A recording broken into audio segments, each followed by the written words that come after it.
O tema é muito longo. De novo, eu escolhi umas partes para apresentar o tema. Ele diz que quando ele trabalhava com Dom Isaac Abravanel, trabalhava com o rei Afonso V, foi o melhor momento da sua vida, a ponto de comparar com o profeta Daniel na Babilônia. O profeta Daniel na Babilônia teve um momento difícil e teve um momento de tranquilidade, pois ele compara o momento de tranquilidade do profeta Daniel na Babilônia com o momento dele em Portugal com Afonso V. E uma das grandes perguntas que nós temos é se nós, rabinos, devemos nos envolver na política ou não. Essa é uma pergunta que talvez no Brasil ela não faz muito sentido, mas em Israel faz muito sentido. Será que os rabinos devem se envolver com o destino do Estado de Israel? Será que os rabinos devem opinar sobre o problema de Israel com os palestinos? Israel, como todo o país do mundo, está envolvido com os grandes temas. O rabino deve se envolver? Ou o rabino deve ficar na sinagoga, fazer um minyan? O rabino deve estudar a Torá, ensinar a Torá e não se meter em política? Essa é uma pergunta muito interessante. Quero contar para vocês um episódio que aconteceu faz aí uns 10 anos atrás. A comunidade judaica de São Paulo recebeu, na época, o presidente do parlamento de Israel, o presidente do Knesset. O nome dele ele está vivo, ele se chama Dr. Avraham Burg. Dr. Avraham Burg, ele, para quem conhece a política de Israel, é filho do Dr. Joseph Burg, que há muitos anos atrás foi ministro da Justiça. O professor Avraham Burg vem ao Brasil e, geralmente, quando uma autoridade de Israel vem a São Paulo, visita o Colégio Yavne. O Colégio Yavne é uma embaixada de Israel em São Paulo, por ser um colégio que tem uma proeficiência no hebraico, um colégio sionista. Então ele veio, subiu no anfiteatro, falou em hebraico, obviamente, para os nossos alunos, e defendeu a tese de que rabino não deve se meter na política, etc, etc, etc. Defendeu a tese que o rabino não deve se meter na política. Rabino é para cuidar da sinagoga, do judaísmo, da kashrut, do casamento, do mikve. Não se mete em outros assuntos que não é a sua praia. Nossos alunos questionaram bastante o palestrante, que era o presidente do parlamento de Israel, e ele foi sabatinado pelos nossos alunos, que não concordaram com ele, obviamente, e nem o Abravanel, se estivesse aqui, concordaria. Por quê? Porque, primeiro, pela própria biografia, se nós não devemos nos meter com política, que faz Abravanel sendo ministro das finanças do Império Lusitano? Ele deveria ficar na sinagoga? Ele deveria ficar na yeshivá? Ele deveria cuidar do kashrut, do casamento? Mas se ele estava no governo do Afonso V e dos outros reis, é sinal que o papel do rabino não é só na yeshivá, não é só na sinagoga, e sim para o mundo. E aí eu peguei um exemplo. Teve uma guerra, Portugal com Castilha, em 1479 e 80, onde ele escreve uma carta e critica a ofensiva militar do Império de Portugal. E ele era defensor da diplomacia. Ele tentava evitar ao máximo os conflitos armados. Ele era um pacificador, era um conselheiro militar, além de ministro das Finanças de Portugal. O que pouca gente sabe é que Abravanel era chamado toda vez que os imperadores de Portugal queriam travar uma guerra. Na época, a guerra principal que eles queriam travar é com a Espanha. penso que no final, Abravanel, de tanto recomendar para não fazer a guerra, não ouviram. No final houve uma grave crise econômica em Portugal e, óbvio, quando há crise econômica, de quem é a culpa? Dos judeus. Não é a culpa, não foi a quantidade de dinheiro que se gastou para fazer a guerra, e sim, os judeus manipulam, os judeus fazem, os judeus isso e aquilo. Então essa cena a gente conheceu recentemente, no século passado, na Europa, mas isso já vem há muitos anos lá atrás com Portugal. E aí ele escreve nos comentários ao Dvarim: toda guerra traz consigo altos riscos, por isso devemos evitá-la. Às vezes seus resultados são diferentes da lógica. Pode ser que a vitória foi alcançada pelos mais competentes ou pela incompetência do adversário. Portanto, a paz é a medida mais concreta para os impérios.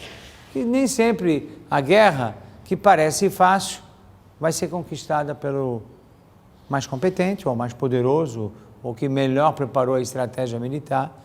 Às vezes não tem nada a ver com a estratégia militar, ele ganhou um combate pela incompetência do outro, aí ele está todo orgulhoso e vai continuar, e aí acaba apanhando lá na frente. Então ele dizia: para quê? Vamos pela paz, que é o melhor resultado da diplomacia, e acertar o que precisa acertar. Essa carta do Abravanel, se estivesse correto a ideia de que rabino não deve se meter em política, ele não deveria emitir qualquer opinião sobre se vai à guerra ou não vai à guerra. Mas, se a gente apreciar um pouquinho mais, né, sobre o pensamento político que tinha na Europa, tem o Aristóteles, que era preceptor do Alexandre o Grande.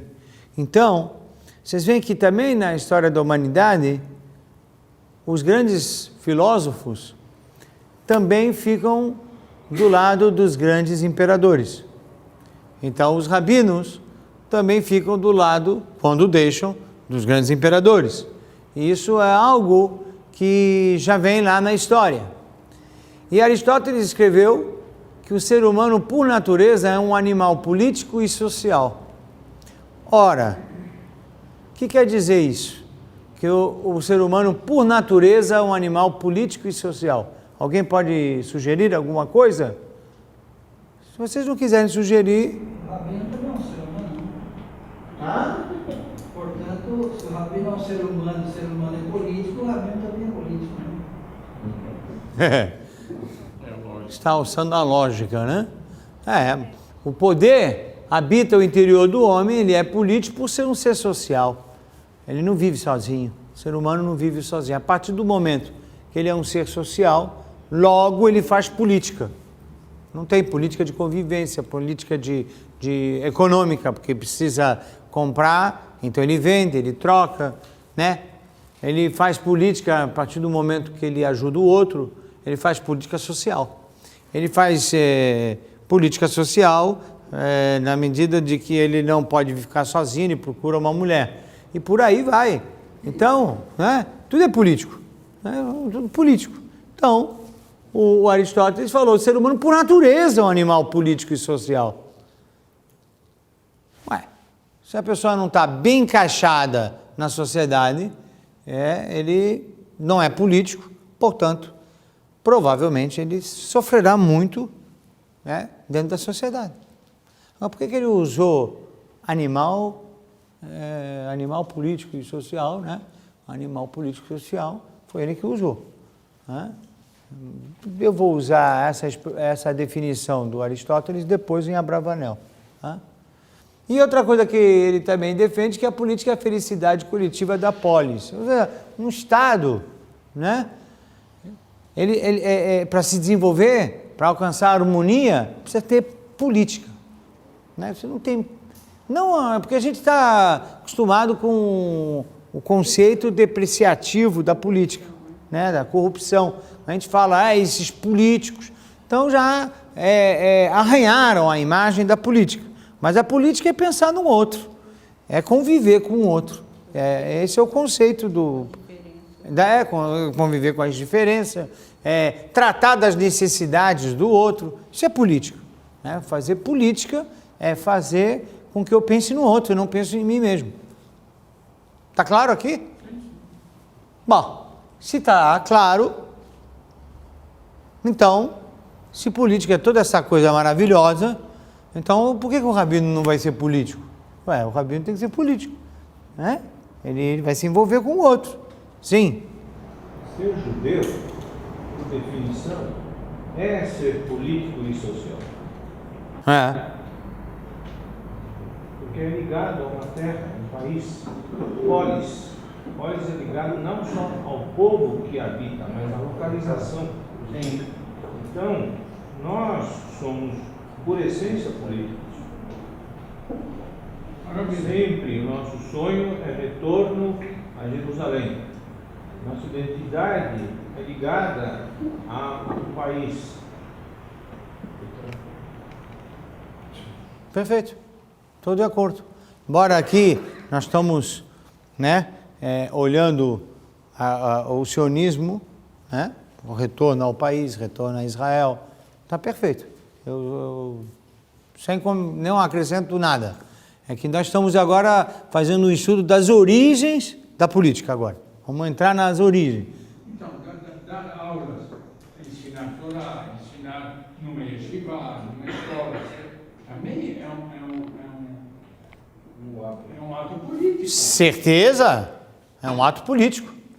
É que o ato político, ele tem um ato político que foi mencionado anteriormente, nacional, territorial, e tem um ato que independe do território. Né? Então, ensinar a Torá em qualquer parte do planeta.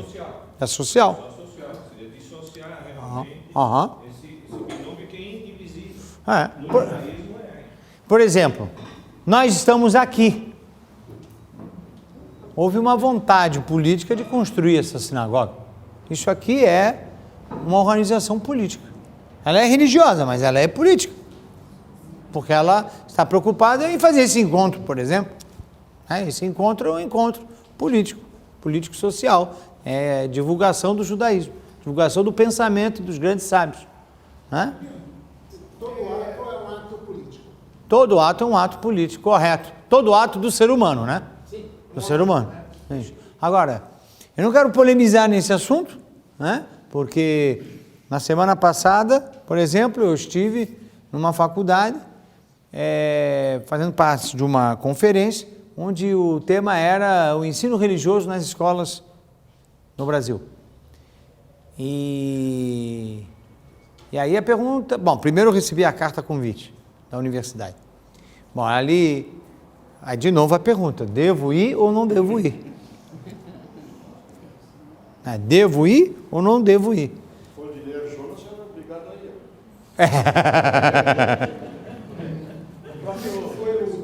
ir. Se Jonas foi, né? Como é que foi a discussão lá? A discussão foi muito legal, muito boa, muito importante. Mas eu penso que talvez não seja o tema e talvez a gente possa fazer esse tema por si só um tema independente, né? Porque ele é emergencial, ele é pontual. Eu acho que o Estado de Israel, por ser o único Estado judaico do mundo, que só tem esse local para os judeus, precisa definir melhor essa equação. Porque daqui a pouco vão discutir se Israel pode ser chamado de Estado judaico também. Pois é. Já quem questiona isso. Pois é, então, se questiona o rabino, se questiona o judaico do Estado, daqui a pouco estaremos nos autodefinindo apenas judeus como uma religião judaica. E aí vamos entrar por um problema de conceito. Então, por isso que eu acho assim, com relação à religião e Estado, tem um problema que ele é universal. Brasil, França, etc. E existe o Irã. Quem não viu a matéria, né, no jornal, que acho que foi na Folha, dizendo que os judeus do Irã podem ir para a sinagoga, podem fazer Shabat, está tudo certinho. Só não podem, né, bandeira de Israel, não podem isso, podem aquilo. Então, o que é isso, né? O que é isso? Que tipo de ataque é esse? Né? Então, esse é um tema muito específico que talvez mereceria aí um aprofundamento. Né? Mas eu não queria entrar nisso não, porque ele tem implicâncias na educação. Eu, particularmente, acho que o rabino tem que se envolver com política, né? Porque, como foi dito, né? A essência do judeu é ser político. O povo judeu é um povo político. Né? Agora, a gente quer estudar um pouco a origem disso. Estou trazendo um pano de fundo do Aristóteles e eu quero ir para o Abravanel. Sim. O próprio Rabino Schultz se manifestou contra a tese do suicídio do jornalista na época da ditadura. O Sobel. Sim, o Sobel, ele já fez várias, né, no passado, várias manifestações, algumas boas, outras eu não gostei tanto, mas é do pensador, né, que ele entra, se posiciona, algumas foram boas, algumas não gostei muito, mas também ele não deve gostar muito do que eu falo também, aí é tudo certo. Aí é uma questão política, tá tudo certo. Bom, na verdade aqui vai ser a origem do Abravanel, sobre política, ok? Torre de Babel, vocês sabem, lembram da história da Torre de Babel? Todo mundo sabe? Então eu vou passar esse slide. Não, sabe ou não sabe? Eu estou que nem professor agora na escola. Ah, você já sabe, vai cair na prova agora. Já sabem? Então pronto. Tá. Então, Torre de Babel... Hazak Baruch. Mas antes de chegarmos na consequência, diz a Torá assim, Bereshit capítulo 11. Então toda a terra tinha uma só língua e mesmas palavras. Mas se só tem uma língua, tem as mesmas palavras. Redundância, né? Não tem redundância não. Não? Quem falou não? Você? Por que você não acha, né? Porque cada um pode ter a mesma língua e não concordar um com o outro. Lá todos estavam de acordo. Muito bom. Está bem. Está muito bem. Então eles tinham a mesma língua e as mesmas ideias. É isso. As mesmas ideias. Ninguém pensava diferente. Parece até onde? Paraíso. Não, aqui, paraíso.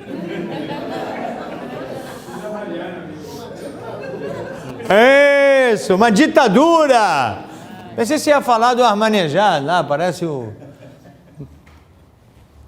Bom, muito bem, está todo mundo... Uma língua, você sabe qual era a língua, né? Hebraico. O hebraico, tá. Tá bom. Uma vez eu falei para um padre, né? Algum debate.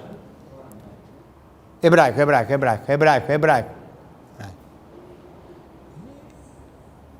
Aí quando a Torá fala, e disse Deus, perguntei para ele, disse em que língua? Aí ele, sem querer, falou rápido o latim, eu falei, meu Deus.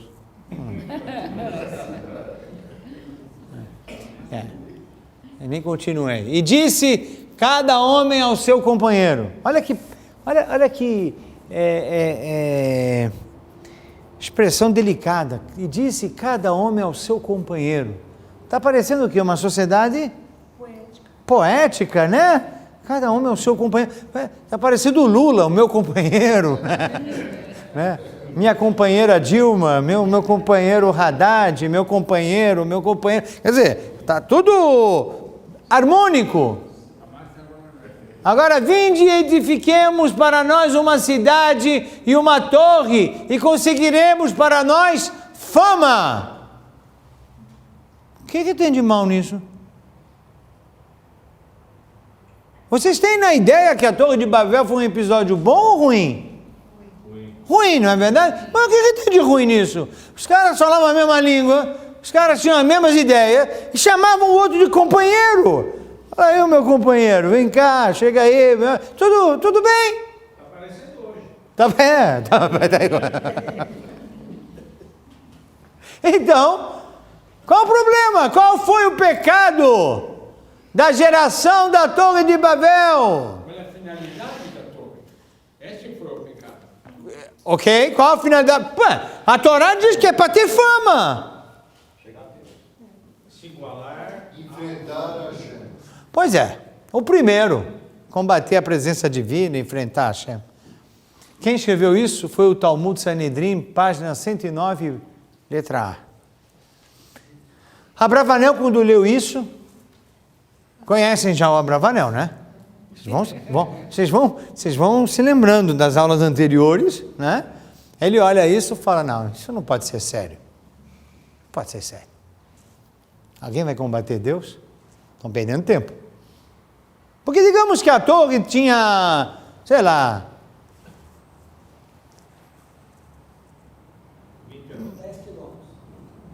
20 andares. 20 andares, um edifício de 20 andares, digamos. Já no quarto andar, ele já percebe que não encontrou ninguém lá. Então ele vai para o 7º andar. Não está. O que ele imagina? Que vai estar no 10º? Tá bom, então vai mais 2 andares. 12º? Não, no 20º. Tá bom, vai chegar no 27º, ele está lá esperando para tomar um drink.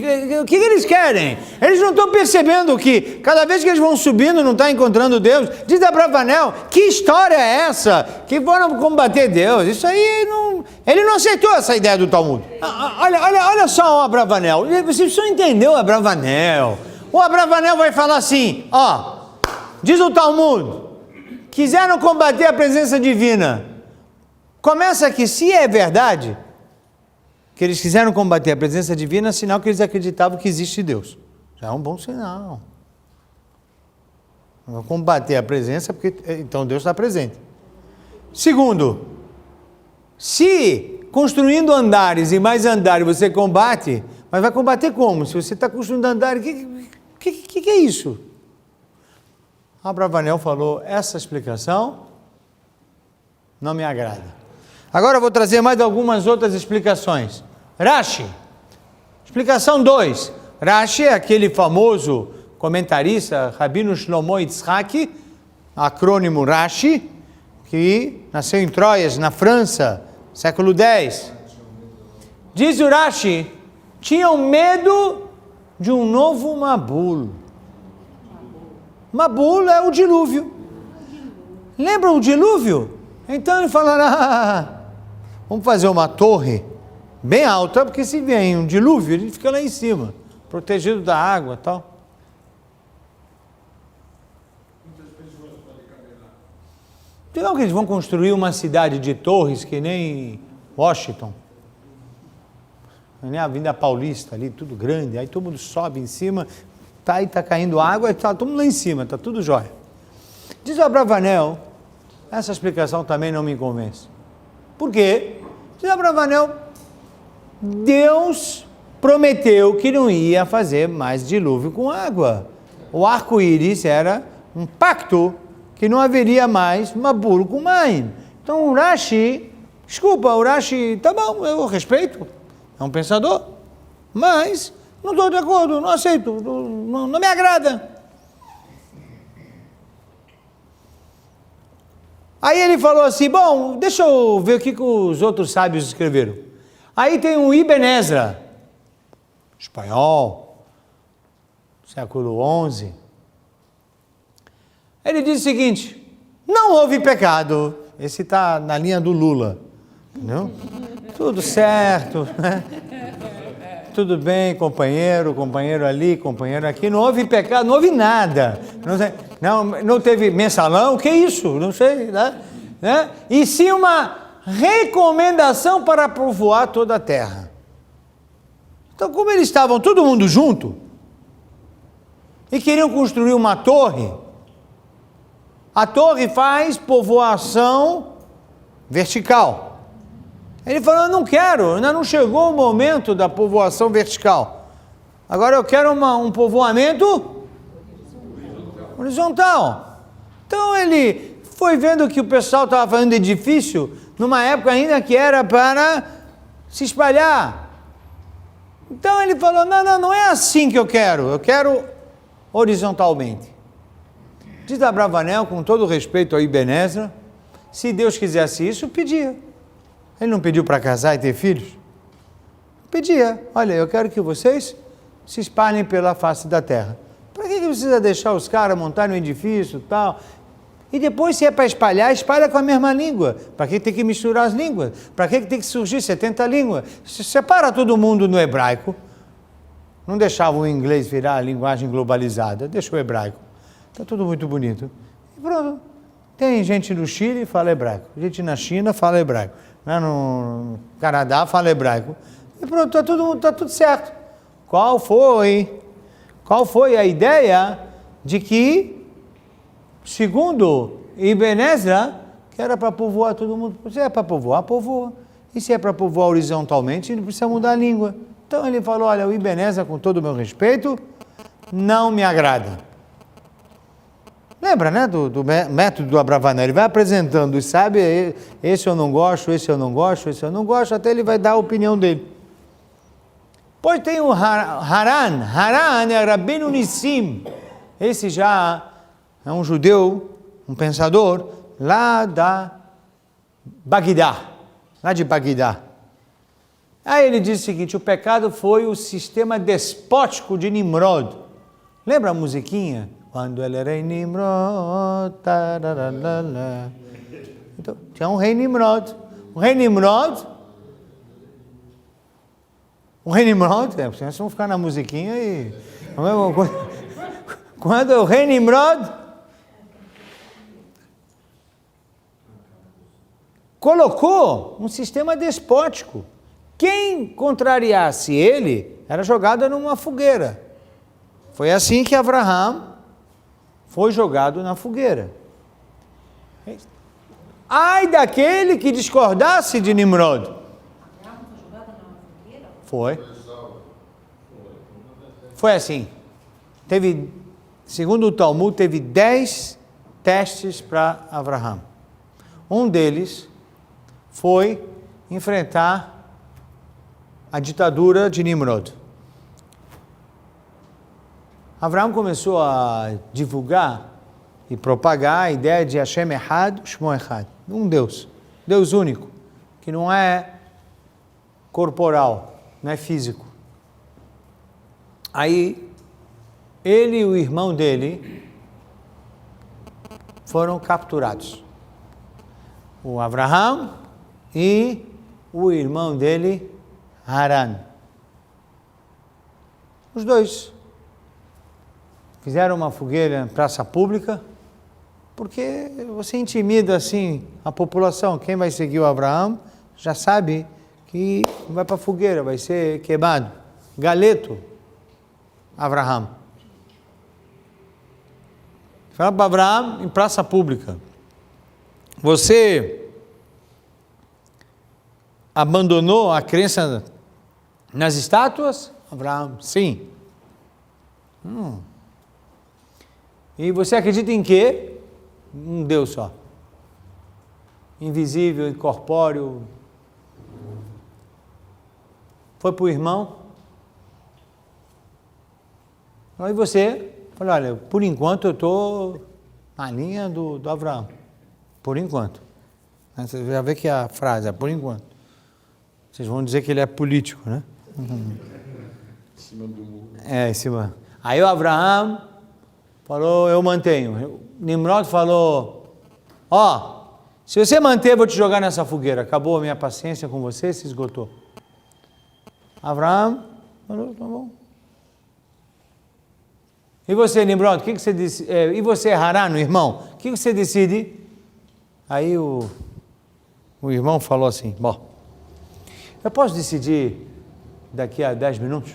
Falei, por quê? Deixa eu ver o desfecho com meu irmão. Deixa ele aí na fogueira. Se ele sai vivo, eu sou da linha do Abraão. Se ele não sai de lá, eu sou da linha do Nimrod. Inteligente ele. Político. Aí ele ficou lá, esperando. Levaram Abraão, jogaram ele lá, a população toda pulou. 1 minuto, 2 minutos, 3 minutos, 4 minutos, 10 minutos, sai Abraão inteirinho. Passou do teste. Ele aguentou um milagre. Aí foram para o Harã. Nimrod ficou... Mas e você agora? Aí quando ele viu que Abraão saiu, eu sou Abraão, pegaram, jogaram ele. Só que ele se queimou e não saiu. Claro, a franqueza estava no Abraão, não estava no irmão. Então, tudo isso eu estou falando do rei Nimrod, que era extremamente despótico. Diz Harã que o pecado da Torre de Babel era justamente o que foi dito anteriormente, que eles tinham a mesma língua e as mesmas palavras. Essa ideia que não pode ter um pensamento diferente, essa ideia que todo mundo tem que pensar igual, e aí daquele que pensar diferente, foi o pecado da geração da Torre de Babel.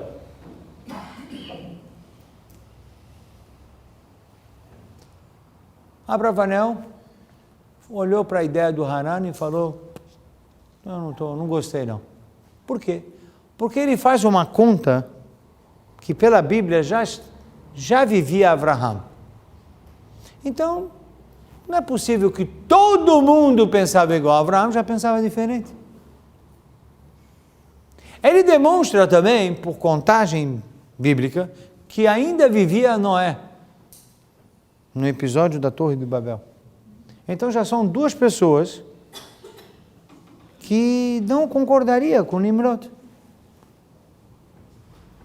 Então, espera um minuto. Diz Abravanel, dizer que todo mundo pensava a mesma coisa é um erro. Você está tirando aí o mérito do Abraão e do vovô Noé. Portanto, eu acho que o Harã não ficou atento à cronologia dos nossos antepassados em saber que no episódio da Torre de Babel já vivia Abraão. Portanto, Abraão não concordava com Nimrod. Prova é que ele enfrentou ele na fogueira. Então ele também não defendeu a ideia do Harã que o pecado foi o sistema despótico. Então qual foi o pecado? Ribono Shalom. Que houve lá na Torre do Babel? Diz Abravanel, pecado foi a repetição de equívocos passados. Adão, Caim, dedicação ao excesso de trabalho, consumismo, a relação do dinheiro, bens com felicidade.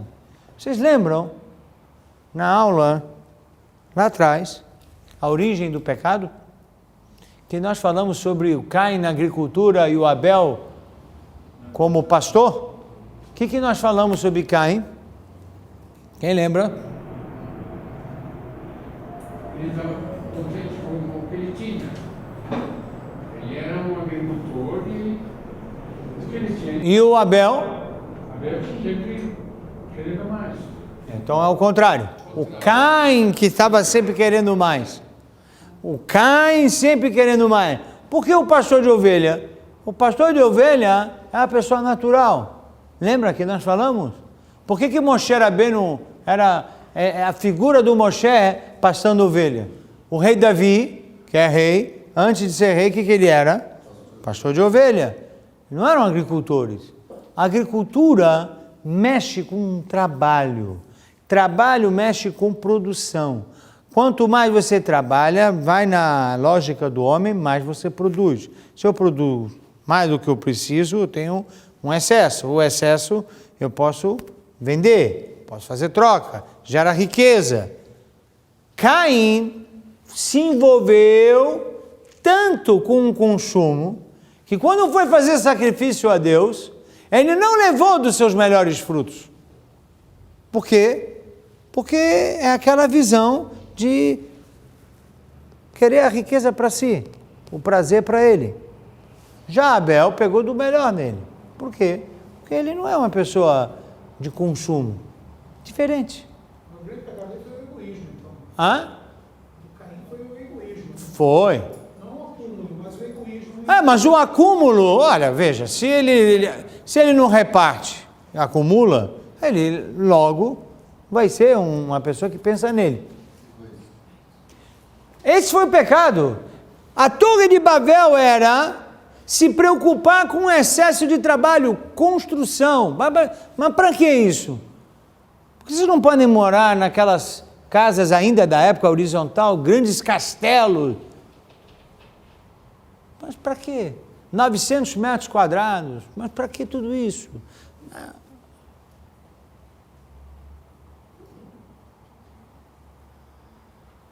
Aí você tem que trabalhar muito para decorar 900 metros quadrados. Aí depois tem que trabalhar muito para pagar o condomínio dos 900 metros quadrados.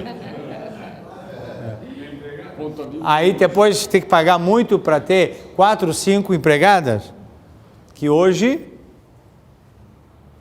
estão ganhando razoavelmente. Bom, e aí depois ele vai para o carro. Aí o carro também. Ele pode pegar um carro X. Aí não, ele pega Y, Z, e aí por aí vai. Aí o IPVA do carro é proporcional. Vai trabalhar mais para pagar o carro que ele pegou. Torre de Babel é isso, vocês não estão entendendo? Torre de Babel é isso. Abravanel falou, isso que é o problema. Que a gente trabalha, mas a gente já não sabe para que trabalha. Se a gente trabalhasse realmente para manter, ou a gente trabalha para manter uma estrutura supérflua. Então, quantas pessoas trabalham para manter um sistema supérfluo? O planeta inteiro. O ser humano, desde a Torre de Babel, trabalha para se mostrar, para dizer que tem para o outro. Se ele não consegue dizer que tem para o outro, não está valendo a pena. Não está valendo a pena. O que é construir uma torre grande, hein? Alguém não me viu ainda? Não, então vou aumentar o andar. E por aí vai. E por aí vai. E aí é um ciclo, você não para com isso. Não para. Abravanel entende que a Torre de Babel, esse foi o erro.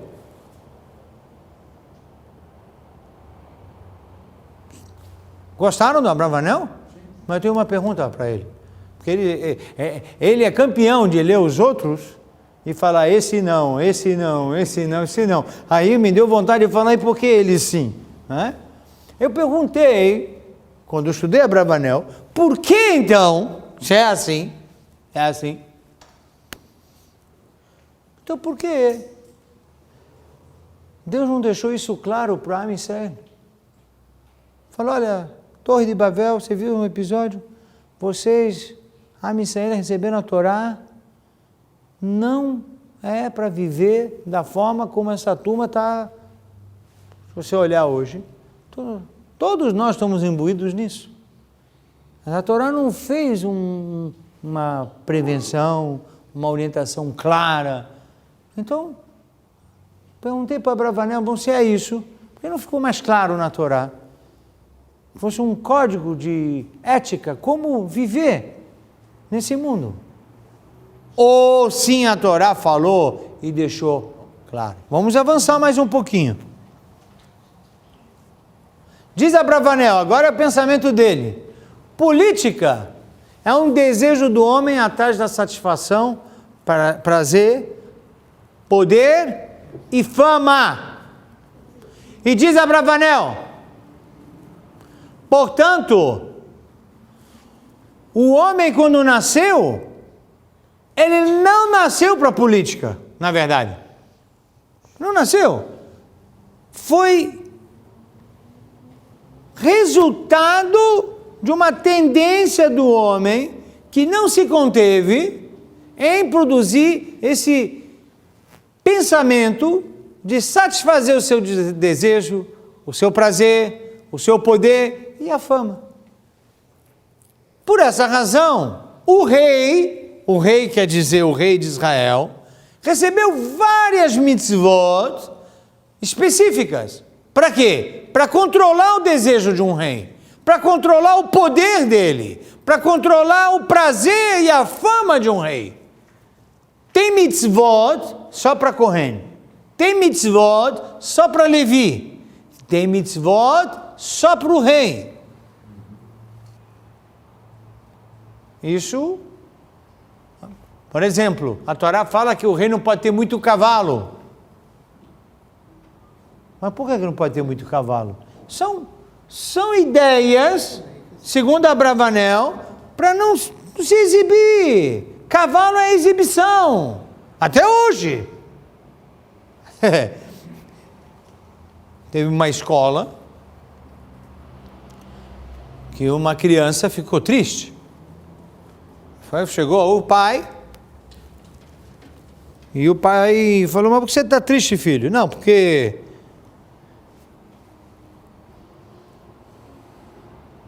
eu não aguento mais ir para... pode ser Juqueí? Juqueí? Um lugar de praia, é isso?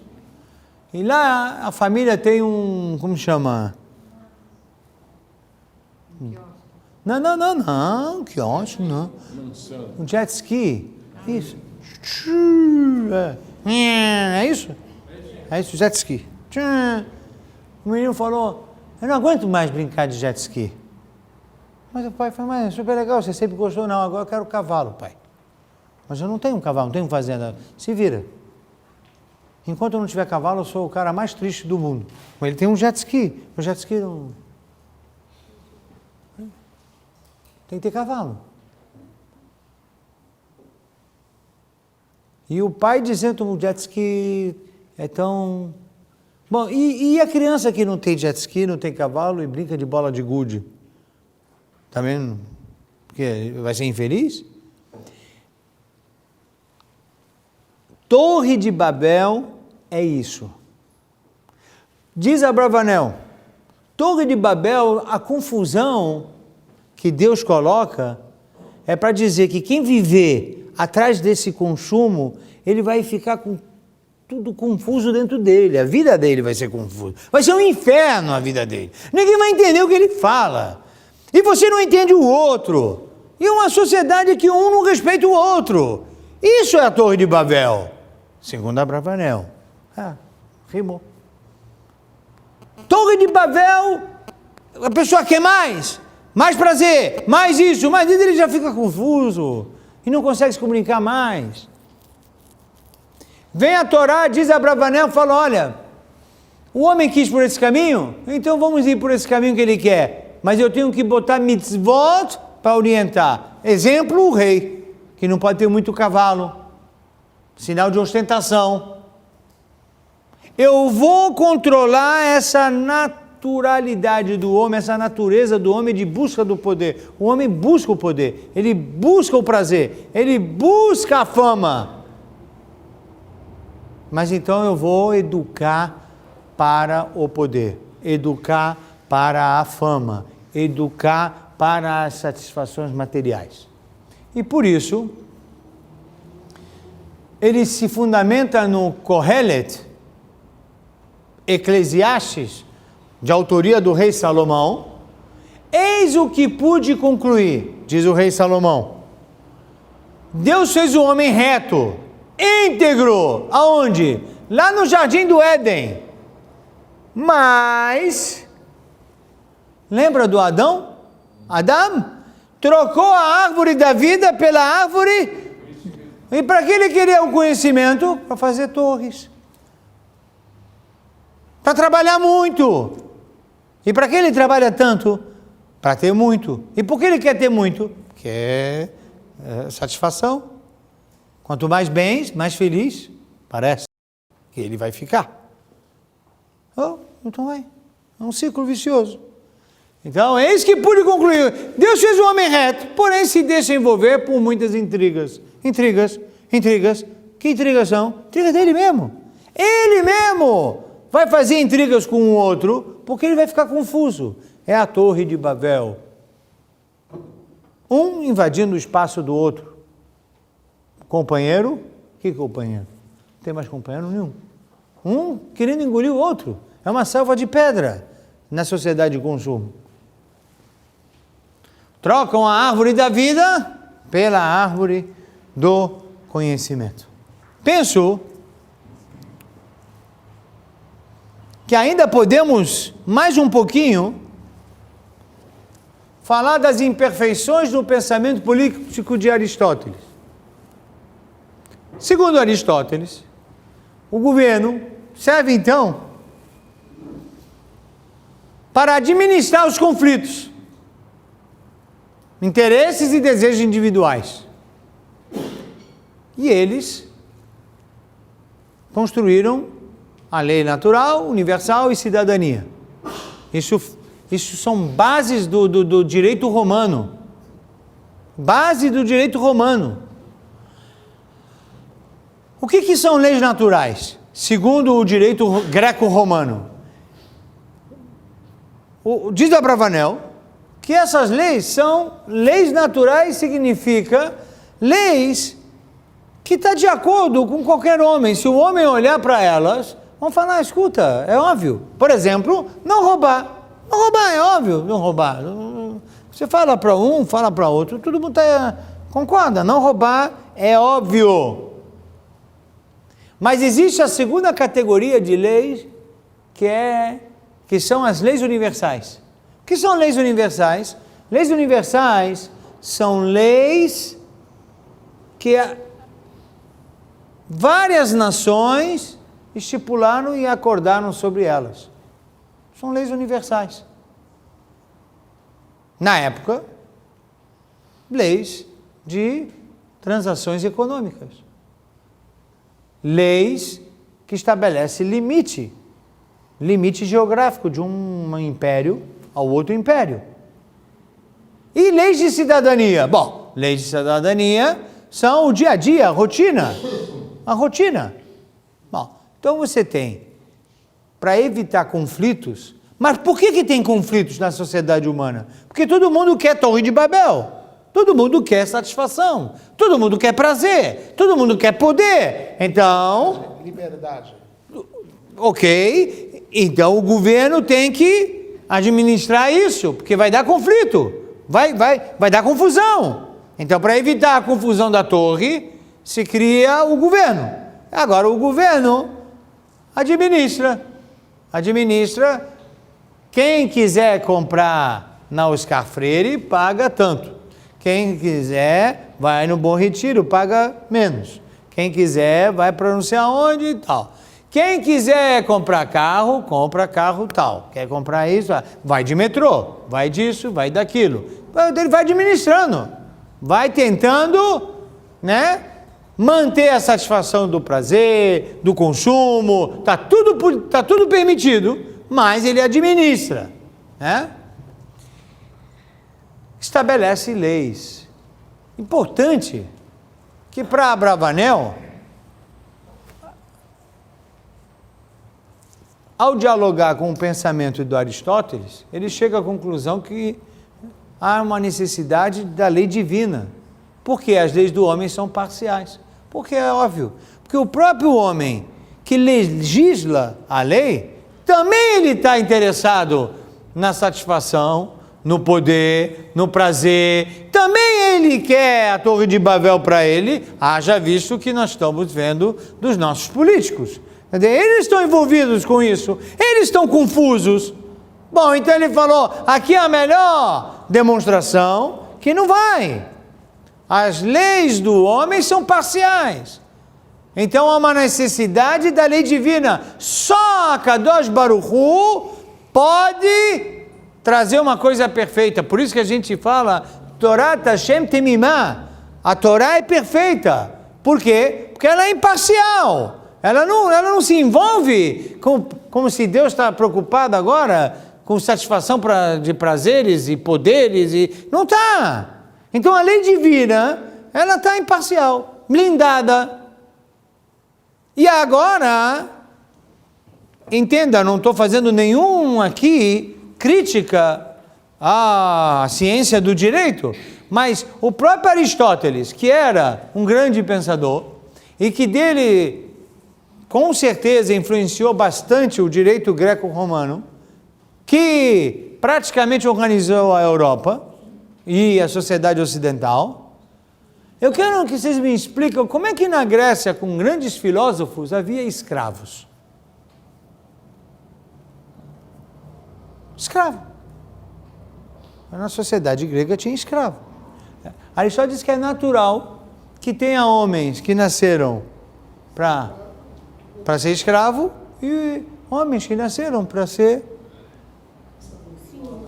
Senhor.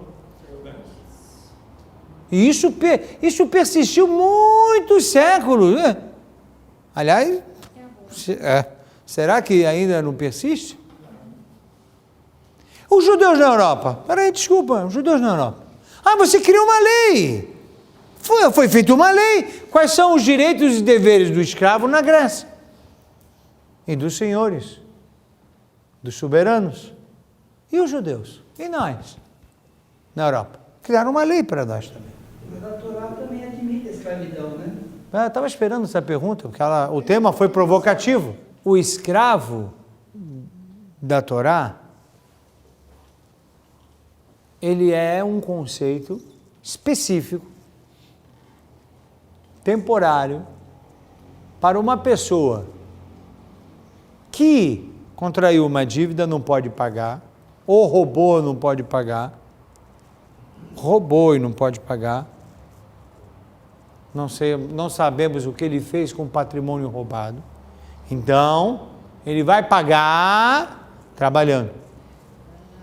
Mas, Rabino, é diferente, né? Completamente diferente. Não se fala na Torá que a pessoa tem uma alma escrava, como Aristóteles disse. Mas os goins são, tem os escravos goim que não se fala do jubileu, eu entendia que os escravos são tirados na guerra, os outros povos não se encaixavam nessa temporalidade aí. Também lá,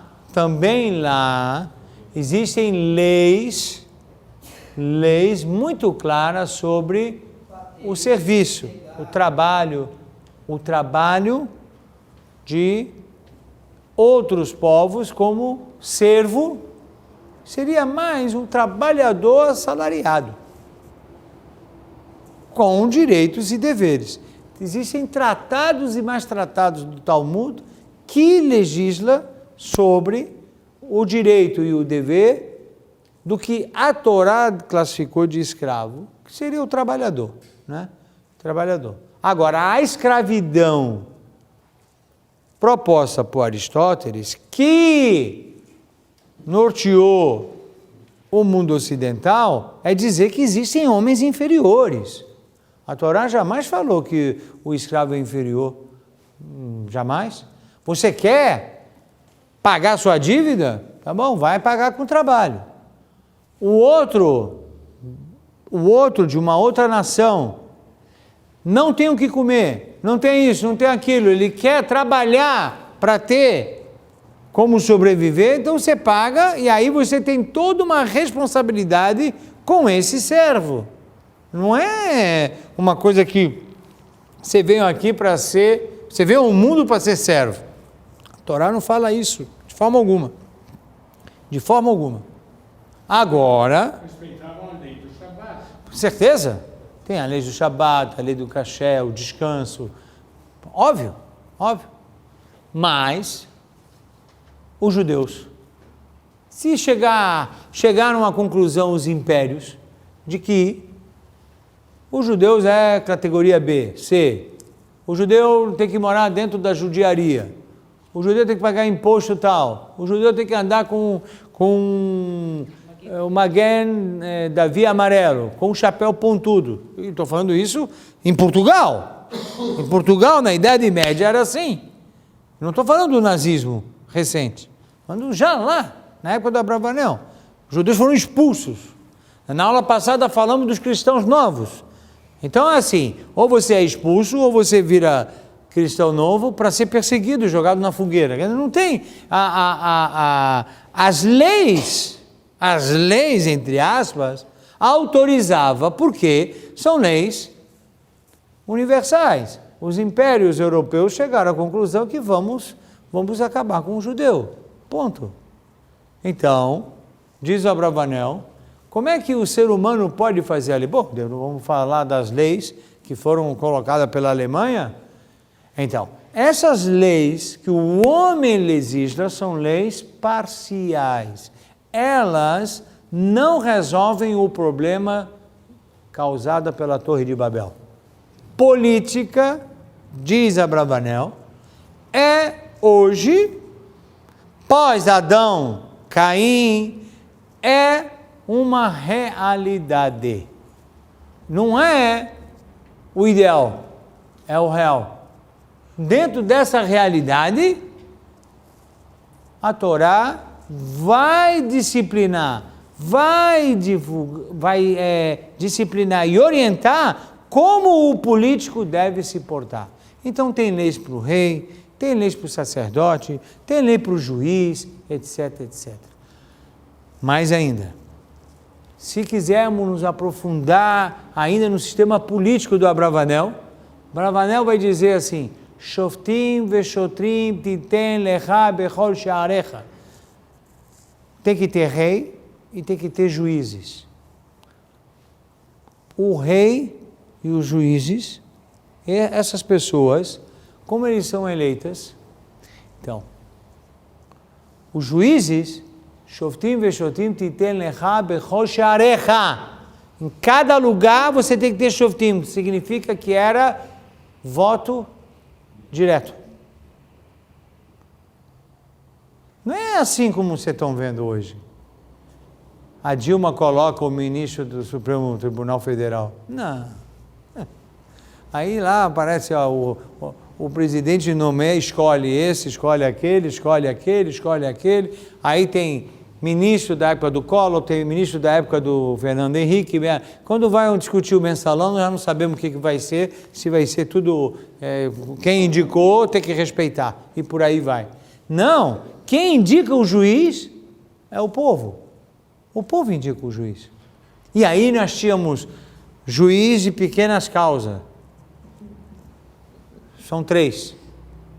Juiz de pequenas causas. Que pequenas causas? Comerciais. Cidadania. Juiz, tribunal de 23. Já é um tribunal para falar sobre questões que envolvia a pena capital. Só crimes envolvendo pena capital. E você tem um rei, que era uma liderança macro, né, do destino da nação. Então diz Abravanel, todos eles foram colocados sim para administrar conflitos, sim para disciplinar os desejos e a satisfação, mas com um adendo, sob orientação divina. Porque se não tiver a halachá, se não tiver a orientação divina, todas as leis são parciais. Se estabelece lei para a satisfação daquele que está no poder. Então, você não saiu do problema da Torre de Babel.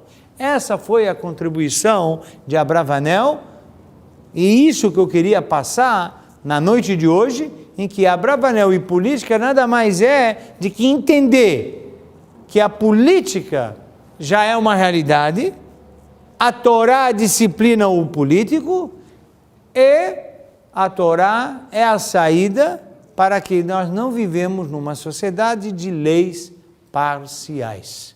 Alguma pergunta, alguma colocação? Então, o que ele propõe é um sistema monárquico, em que o povo escolhe um rei, como teria sido quando eles pediram para determinar um rei. E aí ele deu Saul e mostrou ser imperfeito. Ele olha para a história, mas ele é, de uma certa forma, apegado àquilo que estava no Nevi, né? Ele vê como sendo o sistema ideal, desde que o rei siga os preceitos que são determinados dentro da Torá. Isso que você está falando é Maimônides.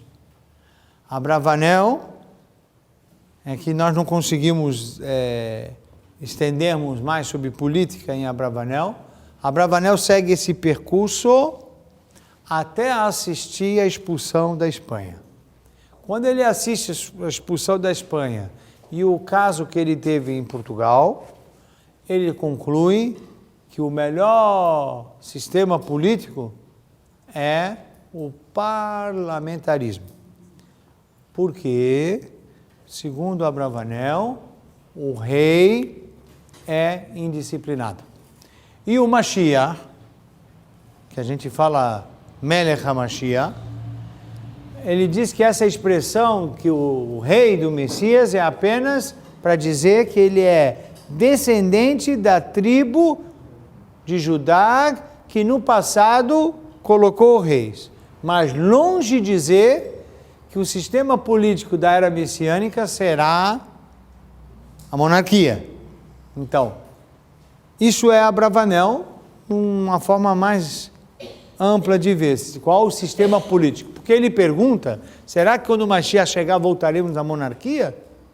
Ele diz que não. O sistema é parlamentar, hein? Não precisa ser monarquia, tem que ser uma teocracia, né? Quer dizer, não precisa ter o rei. Precisa ter... O Maimônides acredita que sim, tem que ter o rei. Mas o sistema é democrático. Quem elege o rei? Por exemplo, quem elege o rei? Quem elege o rei? Tem necessidade? Não há necessidade do rei, né? O rei é hereditário. Então, aqui o Abravanel e Maimônides são idênticos. Quem elege o Mashiach é Deus. Só que com o consentimento da população. Segundo o Maimônides, esse vai ser o maior milagre da era messiânica. Todo mundo aceitar que ele é o Mashiach. Não. O cara o Sfaradi vai falar que ele é Sfaradi. O Ashkenazi vai dizer que é Ashkenazi. O Chabad vai dizer que é o Rebbe. Para não dizer, né, um fundo comunitário que fala que se ele não é sionista, não é Mashiach. E agora? Vai vir o Mashiach, todo mundo aceitou, Sfaradi, Ashkenazi, Chabad e o fundo comunitário, né? Então é milagre. Imagina o rabino da Mekor Chaim, né? O rabino da CIP, falarem, não, esse é o Mashiach, não tem mais discussão, acabou, é milagre. Isso é Maimônides. O Abravanel diz a mesma coisa, só que Abravanel diz que rei foi um sistema criado pelo homem para satisfazer lá a Torre de Babel. A Torá policiou ele, acabou. Nós vamos imaginar agora uma liderança parlamentar diferente. Não queremos voltar para o rei. Quem tem razão, para dizer a verdade, ambos se defendem bem, Maimônides e Abravanel. Eu acho que o mais importante é o que o Mashiach vai fazer para nós e não qual o sistema político que ele fará isso para nós, né?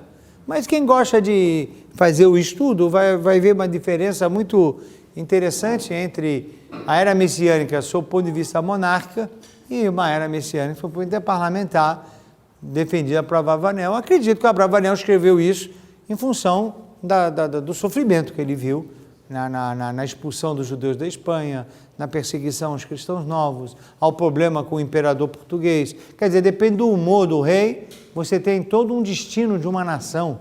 Quer dizer, o continente europeu todo fica na dependência lá da monarquia tal, do rei tal. Quer dizer, ele falou, é inconcebível que Deus queira isso, né, lá na frente, no fim dos tempos. Ele acreditou, defendeu Abravanel fala uma frase muito importante. A experiência é superior à lógica. E a experiência de termos tido rei na humanidade foi caótica. Não é possível que o Mashiach será um rei. O Mashiach será um sistema mais envolvido, mais aperfeiçoado. Eu não sei, é a visão do Abravanel. Perguntas? Observações? Então, próxima segunda-feira, Be'ezat Hashem, nós vamos distribuir um material, porque é a aula de Mashiach. Quem sabe o Mashiach chega com a nossa aula, né? Aliás, diz o Talmud, olha como é sagrado uma aula. Quanto tempo nós estamos esperando o Mashiach? Não.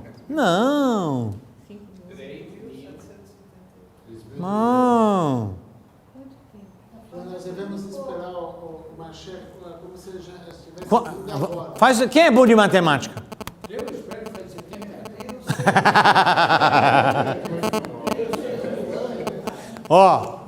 Quem é bom de matemática?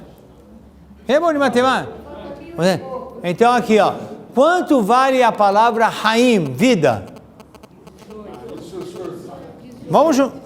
Haim, não Hai. Haim. 18 mais M. 18 Het 8.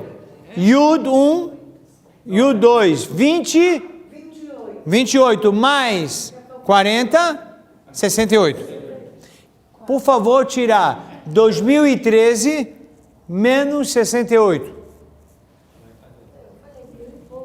2013, mas eu falei, cadê os bons de matemática? Ficaram aí, estão em silêncio. 2012 menos 68. 2012 menos 68. 1944, que estamos com o Beit HaMikdash destruído. Quando a gente sentar, se o Mashiach não chegar, em Tisha B'Av, nós fazemos sempre a conta, pegando o ano gregoriano, tirando a palavra Haim, porque tiraram a nossa vida, tiraram o nosso Beit HaMikdash.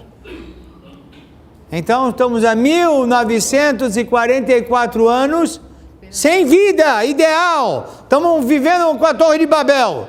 Todo mundo lá nos Cafreire, no shopping, não sei aonde, não sei o que eu vou comprar amanhã, não sei o que. Já falaram assim, eu estou com depressão. Aí, o que você vai tomar? Não, eu vou comprar uma coisa. Pronto. Isso é Torre de Babel, uma confusão.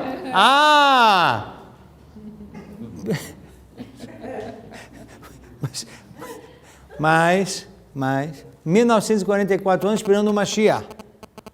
1944 anos esperando o Mashiach. Diz o Talmud. Eu estou dando aula agora. Ele chegou. Ele vem aqui. Vamos lá, pessoal da OL Yaakov. Vamos embora. Aviões da El Al estão aqui já esperando vocês. Não. Eu vou falar para ele, desculpa. Deixa acabar a aula. Já imaginaram? Vocês vão falar que professor prepotente é esse? 1944 anos esperando, e vai que o cara vai embora e deixa a gente aqui. Não se interrompe uma aula nem para a vinda do Mashiach. Sabe, eu falo isso, para vocês eu falo brincando, rindo, mas quando eu pego uma assembleia de professor, que às vezes interrompe a aula por qualquer coisa bobo, eu falo, gente, esse é um milagre. Esse é um milagre. Esse é um milagre. O milagre é esse. Não vamos duvidar. Boa. Ele não pode vir no Shabat. Não? Não, porque vocês vão ficar tão ansiosos e felizes que vocês vão pegar o carro no Shabat. Só aí que vai ter o carro no Shabat, tá? Por favor, vocês vão ficar muito ansiosos. O quê? Vai de como se chama? Jet ski também, viu? Mas mesmo no Shabat tem chuva. Hein? Mesmo no Shabat. Pois é, mas não, por que a gente canta na Abdalá? Ele, o Anavi. Que agora pode pegar o carro.